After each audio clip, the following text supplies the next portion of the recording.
Hello প্রিয় বন্ধুরা, আপনারা কিভাবে প্যারেন স্ট্যান্ড ঢালাই করবেন।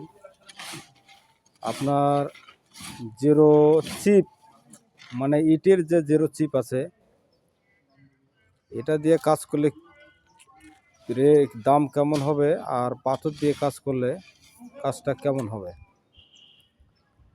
আপনাদেরকে সুন্দরভাবে জানিয়ে দেওয়া হচ্ছে। আপনারা সুন্দরভাবে ভিডিওটা স্কিপ না করে সুন্দরভাবে শুনবেন। এই যে আপনারা যে পাথর দেখতে পাচ্ছেন, পাথর জিরো পাথর পাথর আর ইটের যে চিপ খোয়া প্রায় এক রেটেই পড়ে।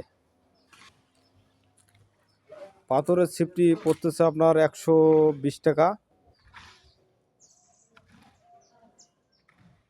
আর চিপ জিরো চিপও ওই রকম পড়তেছে রেট।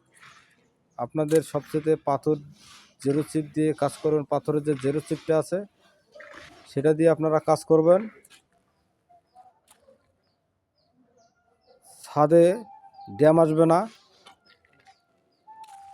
ছাদটা মজবুত হবে, প্যাটিনেশন ঢালাই শক্ত হবে।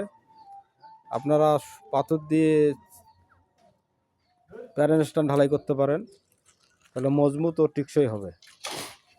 আর ঢালাইটা আপনারা করবেন যেই পাশে আপনাদের স্লোপ থাকবে সেই মাথায় ধরবেন 2 ইঞ্চি, আর এই পাশে ধরবেন 1 ইঞ্চি। তাহলে 1 ইঞ্চি স্লোপ করলেই আপনাদের পানিটা সুন্দরভাবে আসবে। আপনারা এইভাবে কাজ করতে পারবেন। সবাইকে নমস্কার, ধন্যবাদ, ভালো থাকবেন।